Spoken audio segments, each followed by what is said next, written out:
विशाल तरबूज ऑटो। ये बहुत समय पहले की बात थी।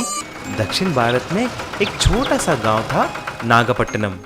उस गांव में एक स्पेस रिसर्च ऑर्गेनाइजेशन था। वहां पर तरह तरह के एक्सपेरिमेंट होते थे, रॉकेट्स और सैटेलाइट्स भी बनाते थे। वहां पर जाना बहुत ही मुश्किल था। साधारण व्यक्तियों को अंदर नहीं आने देते थे, क्योंकि ये सब जातीय सुरक्षा का व्यवहार था। उसी गांव का रहने वाला मदन के पास एक ऑटो था। मदन एक साधारण व्यक्ति था। वह अपने बेटा किशोर के साथ रहता था। बेटा किशोर, मैं ऑटो चलाने बाहर जा रहा हूँ, तुम घर में ही रहना। उसी दिन उस गांव में 3 खतरनाक चोर आते हैं और हर एक घर जाकर चुपके से रेकी करने लगते हैं। भाई देखा, इस गांव में सभी बहुत धनवान हैं। सभी के पास बहुत सारा पैसा, गाड़ियां भी हैं। हमको 1 महीने के अंदर पूरे गांव में चोरियां करनी है। ऐसा सोचकर तीनों चोर उस गांव में चोरियां करने लगते हैं। एक दिन मदन के घर भी आते हैं और बाहर रखे ऑटो को रात को आकर चोरी करने के लिए सोचते हैं। फिर तीनों रात को आकर धीरे धीरे ऑटो को चुरा ले जाते हैं। सुबह जब मदन और किशोर देखा कि ऑटो वहां पर नहीं है, किशोर ने ऐसा बोला, आप उदास मत हो पापा, मैं हमारे ऑटो को किसी भी तरह ढूंढ लूंगा। ठीक है बेटा, तुम जाकर ढूंढो, मैं पुलिस स्टेशन में जाकर कंप्लेंट करता हूँ। किशोर जाकर ऑटो को ढूंढने लगता है। जाकर सारा गांव गली ढूंढता है, लेकिन ऑटो कहीं भी नहीं मिलता। किशोर ढूंढते ढूंढते गांव से दूर स्पेस रिसर्च सेंटर तक चला जाता है। वहां पर एक जगह कुछ झाड़ुओं में उसे कुछ चमकता हुआ दिखाई देता है। अरे बाप रे, ये तो कुछ अद्भुत डिवाइस जैसी दिख रही है। ये जरूर कुछ यंत्र होगा। मैं इसे घर ले जाकर टेस्ट करता हूँ। किशोर उस यंत्र को घर लेके आता है। उसके पापा मदन भी उसको देखता है, लेकिन कुछ समझ में नहीं आता। सारा बटन दबाकर देखते हैं, लेकिन वह कुछ काम नहीं करता। फिर किशोर ने एक तरबूज लाकर उस डिवाइस के सामने रखता है और उस यंत्र को भी नीचे रख देता है। तभी उसमें से एक लेजर आती है और तरबूज पर पड़ती है। तभी एक बड़े धमाके के साथ वह तरबूज एक बड़ा तरबूज की ऑटो में बदल जाता है। तभी मदन ने बोला, अरे बेटा, ये तो अद्भुत है, तुमने कमाल कर दिया है। अभी हम इसी तरबूज ऑटो को चलाकर अपना गुजारा कर सकते हैं। ये बात पूरे गांव में फैल जाती है। सभी लोग उस अद्भुत तरबूज के ऑटो पे चढ़कर मजा लेते हैं। ये बात स्पेस रिसर्च सेंटर वालों को पता चल जाता है। तभी उनके ऑफिसर्स आकर उस यंत्र को लेके जाते हैं, लेकिन उस तरबूज के ऑटो को छोड़ देते हैं। तभी एक ऑफिसर, देखो बेटा, ये कोई खेलने की चीज नहीं है। ये रूप बदलने वाला एक लेजर मशीन है। जब भी ऐसा कुछ मिले तो हमें देना चाहिए।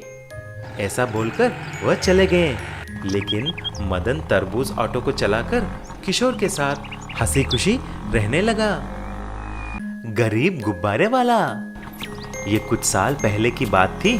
सारंगपुर नाम के एक गांव में विमल नाम का एक लड़का था, जो गुब्बारे बेचता था। उसका एक छोटी बहन भी थी, राधा। विमल और राधा के पिता कुछ साल पहले ही गुजर जाते हैं और उनकी माँ रमा 3-4 घरों में झाड़ू पोछे के काम करके अपना गुजारा करती थी। एक दिन विमल गुब्बारे लेके बाहर जाने ही वाला था। तभी उसकी माँ की फटी हुई कपड़ों को देखकर, मेरी माँ के लिए एक भी ढंग का साड़ी नहीं है, बेचारी को मैं आज ढेर सारे गुब्बारे बेचकर एक अच्छी साड़ी खरीद के लेके आऊंगा। ठीक है माँ, मैं जा रहा हूँ। ऐसा सोचकर विमल गुब्बारे लेके बाजार में चला जाता है। सुबह से शाम तक इधर उधर घूमा, लेकिन कोई भी गुब्बारे नहीं खरीदे। जब वापस घर आया, उसकी छोटी बहन ने ऐसा पूछा, भैया, तुम आज मेरे लिए क्या लाए हो? तुमने बोला कि भेलपूरी खिलाओगे, तुम भूल गए क्या? उसकी बातें सुनकर विमल बहुत दुखी हो जाता है। दूसरे दिन जब विमल गुब्बारे लेके बाहर गया, तभी एक लड़के ने उसके पापा से गुब्बारे खरीदने के लिए पूछता है। पापा पापा, गुब्बारे बहुत सुंदर हैं, मेरे लिए एक खरीदो ना। ओए गुब्बारे वाले, कितना है एक? सर, मैं एक गुब्बारा 3 रुपए में बेचता हूँ, लेकिन आपके प्यारे बेटे के लिए 2 रुपए में दे दूंगा। 2 रुपए? 1 रुपए में देना है तो दे, नहीं तो निकल यहाँ से। 1 रुपए में मुझे कुछ नहीं बचेगा सर। देना है तो दे, नहीं तो चले जाओ। ऐसा बोलकर वो भी चला गया।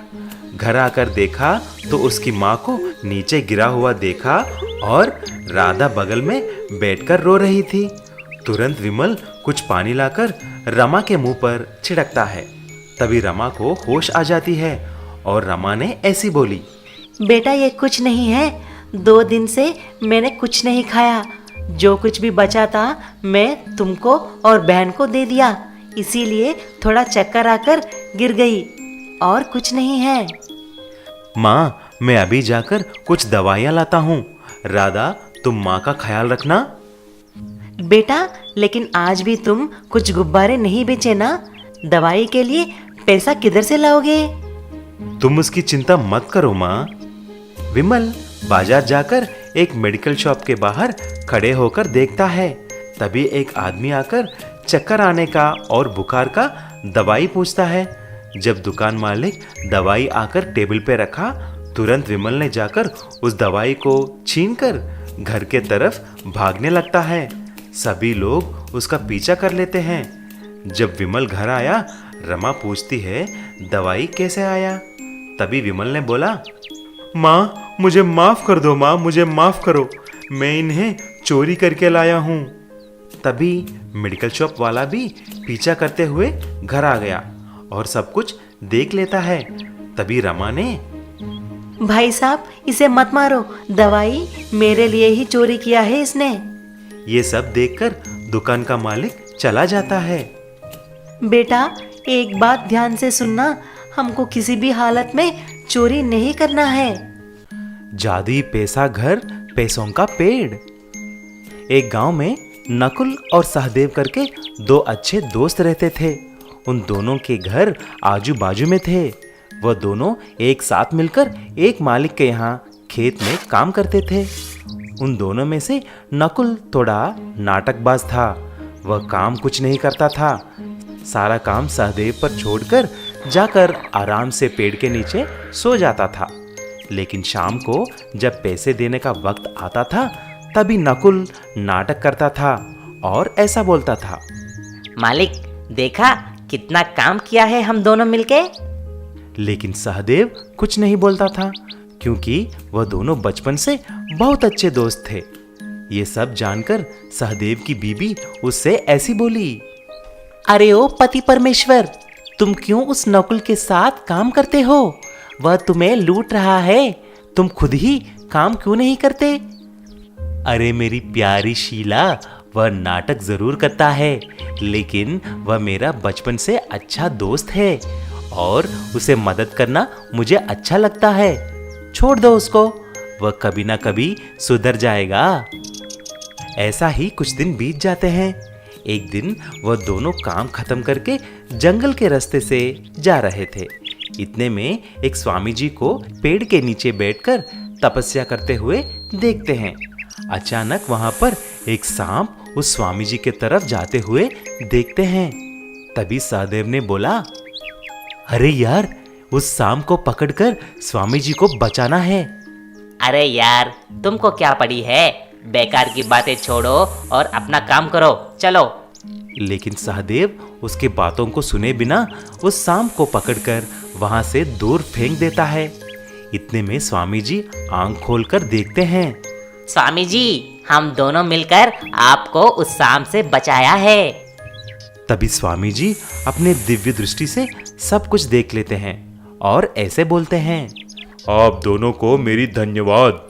मैं आपको एक एक वरदान देना चाहता हूँ। बोलो, आपको क्या चाहिए? अरे वरदान क्या है? बोलिए बोलिए स्वामी जी। आपको पैसों का घर चाहिए या पैसे देने वाला पेड़? ठीक से सोचकर बताना। आप सिर्फ एक ही पूछ सकते हैं। अरे इसमें सोचने की क्या है स्वामी जी, मुझे पैसों का घर ही चाहिए जिसमें दरवाजे, खिड़की, छत सारा पैसों का बना हो। ऐसा बोलते ही नकुल का घर पैसों के घर जैसा बदल जाता है और सहदेव के घर के सामने एक जादुई पैसे देने वाला पेड़ लग जाता है। नकुल अपना पैसा निकालकर अय्याशी करने लगा और उसकी पत्नी सारे जेवर सोना खरीदने में लग जाती है। लेकिन दूसरी तरफ सहदेव उसकी पेड़ से आए हुए पैसों से दूसरों को मदद करने लगता है। एक रात को कुछ चोर आकर नकुल और उसकी बीवी को एक पेड़ से बांधकर उसका घर पूरा तोड़कर सारा पैसा चोरी करके लेके जाते हैं। अगले दिन सुबह नकुल रो रहा था। अरे यार, मैं बर्बाद हो गया रे, मेरे सारा पैसा चोरी हो गया रे। यार तुम दुखी मत हो, मेरे पास पैसों का पेड़ है, मैं उसमें से तुमको कुछ पैसे दूंगा। तुम भी आज से सबको मदद करके अच्छे इंसान की तरह जीना। उसके बाद नकुल भी सहदेव के पेड़ के पैसों से एक घर बना देता है और सबको मदद करते हुए अच्छे से जीने लगता है।